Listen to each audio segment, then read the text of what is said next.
Welcome to my channel. இன்றைக்கி வடை எப்படி செய்கிறதுன்னு பார்க்கலாம்.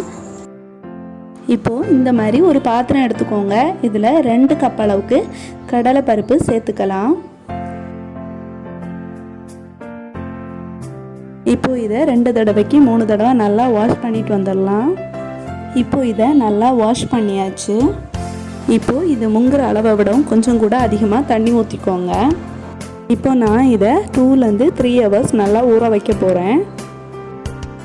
இப்போ இது 2 hours ஆயிடுச்சு. இப்போ இதை நம்ம வடை செய்யலாம். இப்போது தேவையான பொருட்களை மிக்ஸி ஜாரில் அரைக்கலாம். இப்போது நான் 4 காஞ்ச மிளகாய் எடுத்துருக்கேன். இப்போ இதில் சேர்த்துக்கலாம். 1 டீஸ்பூன் பெருஞ்சீரகம் இப்போ இதில் சேர்த்துக்கலாம். மிக்ஸியில் அரைக்கிறதுனால அரைக்கலாம், இல்லைன்னா நீங்கள் தனியாக சேர்த்துக்கிறதுனால சேர்த்துக்கலாம். 5 to 6 பல் பூண்டு சேர்த்துக்கோங்க. பெருங்காயத்தூள் சேர்க்குறதுனாலும் சேர்க்கலாம். நான் இப்போது ஒரு துண்டு பெருங்காயம் இந்த மாதிரி தண்ணியில் ஊற வச்சுருந்தேன். இதை இதில் சேர்த்துக்கலாம். இப்போது இதில் ஊற வச்சுக்க கடலைப்பருப்பை சேர்த்துக்கோங்க.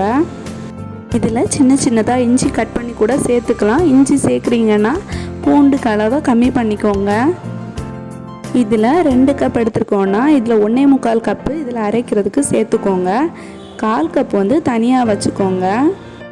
இப்போது இதை கிரைண்ட் பண்ணிட்டு வந்துடலாம். இந்த மாதிரி கொரப்பாக அரைச்சிக்கோங்க. ரொம்ப நைஸாக அரைக்க வேண்டாம். இந்த மாதிரி உருண்டையாக பிடிச்சு பாருங்கள். உருண்டையாக இருந்துச்சுன்னா கரெக்டாக அரைஞ்சிருக்குன்னு அர்த்தம். இப்போது இதை இந்த மாதிரி ஒரு பாத்திரத்தில் மாற்றிக்கலாம்.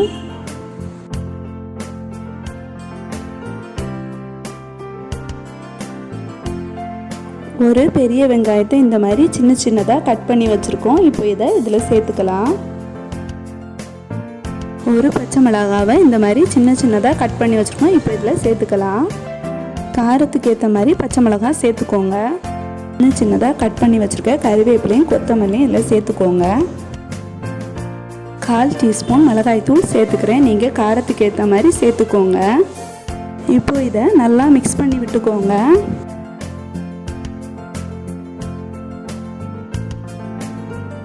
இந்த அளவுக்கு மிக்ஸ் பண்ண பிறகு தேவையான அளவுக்கு உப்பு சேர்த்துக்கோங்க. மீதம் வச்சுருந்த கொஞ்சோண்டு கடலை பருப்பை இதில் சேர்த்துக்கலாம். இப்போ இதை நல்லா மிக்ஸ் பண்ணிக்கோங்க.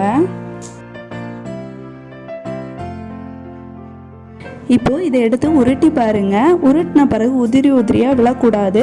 அப்படி ஒரு வேளை விழுந்துச்சுன்னா நீங்கள் ஃப்ரை பண்ணும்போது அது அப்படியே பிரிஞ்சு போகும். அதனால கரெக்டான பக்குவத்தில் உருட்டிக்கோங்க. இப்போது கடாயை ஸ்டவ்வில் வச்சு ஸ்டவ் ஆன் பண்ணிக்கோங்க. தேவையான அளவுக்கு எண்ணெய் சேர்த்துக்கோங்க. எண்ணெய் காயிற டைமில் வடையை தட்டி வைக்கலாம். சின்ன உருண்டை அளவுக்கு இந்த மாதிரி உருட்டி எடுத்துக்கோங்க. இப்போது இடது கையோட உள்ளங்கையில் இந்த மாதிரி வச்சுட்டு வலது கையோட உள்ளங்கை வச்சு இந்த மாதிரி ப்ரெஸ் பண்ணி கொடுத்துக்கோங்க. இப்போது இந்த மாதிரி தட்டி எடுத்தீங்கன்னா கரெக்டாக வரும். இப்போது வடையை இந்த மாதிரி முதல்ல தட்டி வச்சிங்கன்னா எல்லாமே ஈக்குவலாக போட்டு ஈக்குவலாக வெந்து கிடைக்கும். இப்போது எண்ணெய் காஞ்சாச்சு. தட்டி வச்சுருக்க வடையை இதில் எடுத்து போட்டு பொரிச்சு எடுக்கலாம். இப்போது இந்த மாதிரி தட்டையான கடாயில் ஃப்ரை பண்ணி எடுத்தீங்கன்னா 5 to 7 வரைக்கும் ஒரே டைமில் ஃப்ரை பண்ணி எடுக்கலாம். எப்போவுமே எண்ணெயில் ஏதாவது பொருள் ஃப்ரை பண்ணுறீங்கன்னா தீயை கூட்டி குறைச்சி தான் பண்ணணும். ஹை ஃப்ளேமில் வச்சு பண்ணிங்கன்னா உள் பக்கம் ஒழுங்காக வேகாது. அதனால ஹை ஃப்ளேமில் வைக்காமல் மீடியம் ஃப்ளேமில் வச்சு பண்ணுங்கள். இந்த அளவுக்கு ஃப்ரை ஆன பிறகு திருப்பி போட்டுக்கோங்க.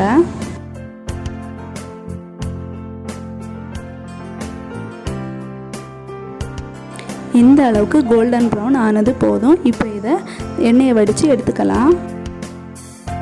இந்த வீடியோ உங்களுக்கு பிடிச்சிருந்ததுன்னா லைக் பண்ணுங்கள், ஷேர் பண்ணுங்கள். சப்ஸ்கிரைப் பண்ணாதவங்க சப்ஸ்கிரைப் பண்ணுங்கள். பக்கத்தில் இருக்க பெல் பட்டன் கிளிக் பண்ணி ஆல் கொடுத்துக்கோங்க.